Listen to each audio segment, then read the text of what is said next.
Sit-in is a demonstration. Okay, let's go back.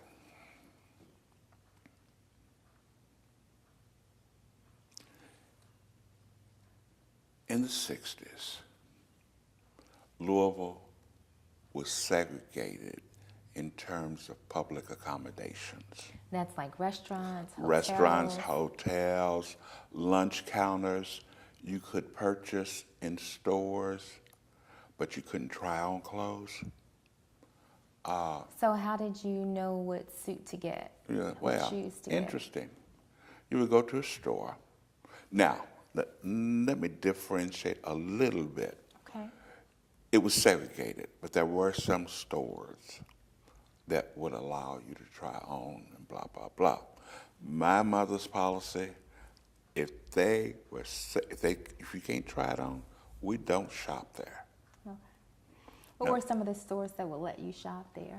Levy Brothers, Loving Hearts for men, Bix for women were the big stores. And so they were receptive to you as a customer? Yes, Salmon's for women.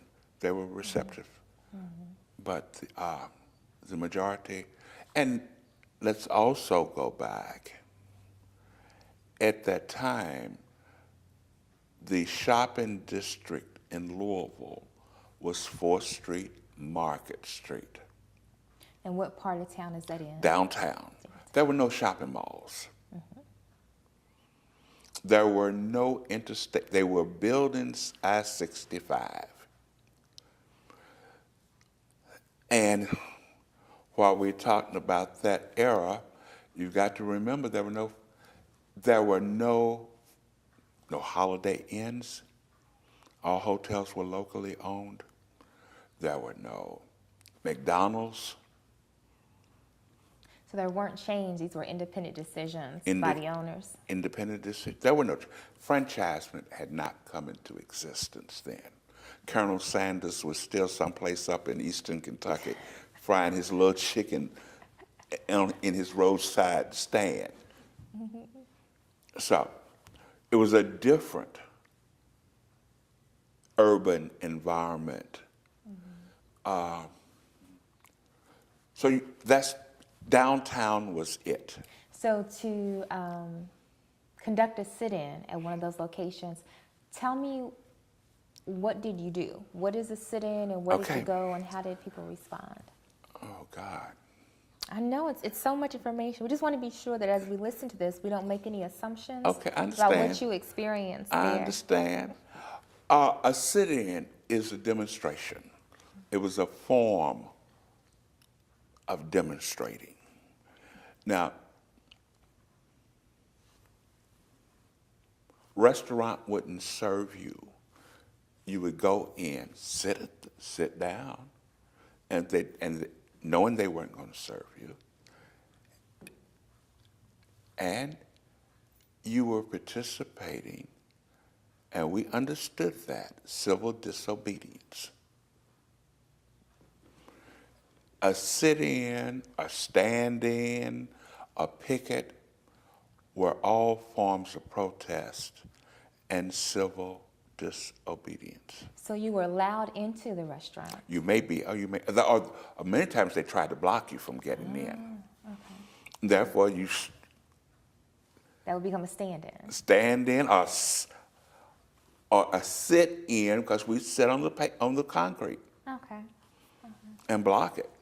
Then you said that was civil disobedience. Tell us a little bit about the behavior of the other protesters like yourself. Was it rowdy? Because you said you got arrested. So what type of things led to the arresting? Okay. If you're familiar with how sit-ins began or where they started, was in Greensboro, North Carolina in 1960. Those were college students.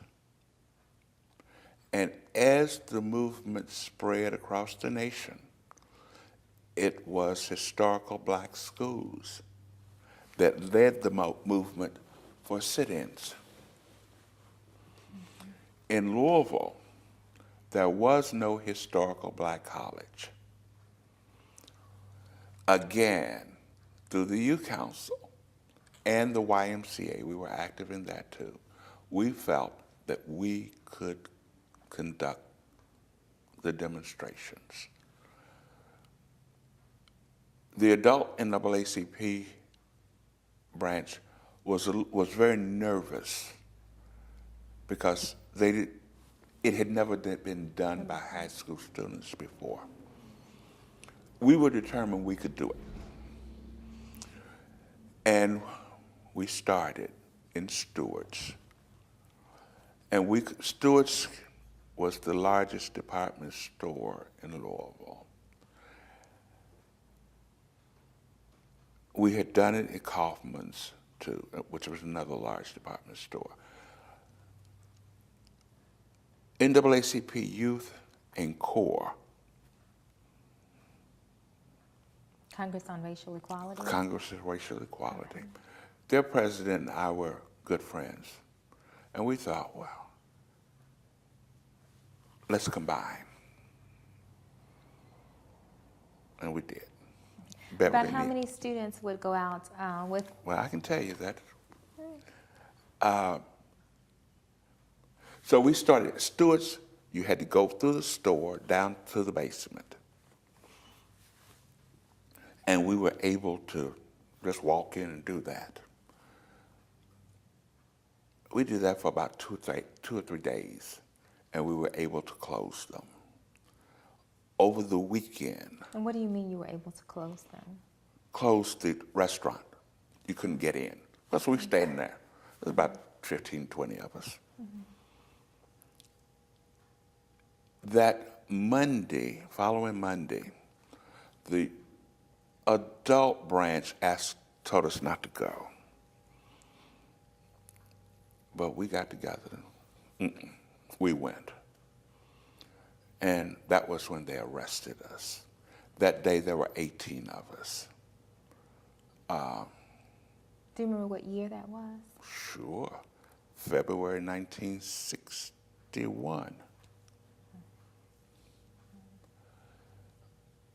What was the charge? Disorderly conduct. But at that time, they arrested me, then they brought Lynn, then they brought 4 others. We were all under 18. So therefore, we went to juvenile court. And we were released to the custody of our parents. As it turned out for Louisville, for us being high school students, the great majority of us, we went through the juvenile system. And it turned out to be a plus in terms of a tactic. Now, the students from Central and students from Mayo primarily, then a couple from Shawnee and a couple other schools would join us. And we recruited. That next day we went online, there were 75 of us. Really? So how did you recruit other people? Word that of was mouth. the day before the internet and Word of texting? mouth. Word of mouth. We talked. Mm-hmm. Real communications. And when we went that next day, now what we did, Central was down the street from the Chestnut Street YMCA. Mayo, they would wait on us to get there because we had a little distance to travel. We would meet at the Chestnut Street YMCA and then go to a designated spot downtown that we had already been chosen. But now the adults are on board with us. Okay. What shifted their thoughts? What made them say it's okay? There was no violence. We were able to do it. We were arrested that Monday. That Tuesday, when we went to juvenile court, I was just amazed. My pastor, the guys from the YMCA, NAACP, and the attorneys were all there. Had full support. Full support. The Louisville Defender was the black newspaper. They were there. So with that, you had the support of everyone. So we continued. Well, what was the verdict when you went to court? What happened? They were finally, eventually dismissed. But at that time, you had no idea what was going to happen to you. And that was one of the frightening points that the adult branch had. Would it ruin our ability to get in college, to go to school? Would we have permanent arrest records? Those were all questions that were up in the air. How many times were you arrested? I don't know. More than once? Yes. More than 3 times? Yeah. When you did apply to college, did that weigh in any way? Yes. Can you explain more? You lost, well, first of all, they dropped my grades in high school. Based on your protest, not on your academics? That's correct. They thought they had me, but I had met all of my English requirements my junior year by taking a public speaking course and a drama course. So all of my required credits have been met. I just needed the hours. And one teacher would not drop my grades to an F. So I was able to graduate.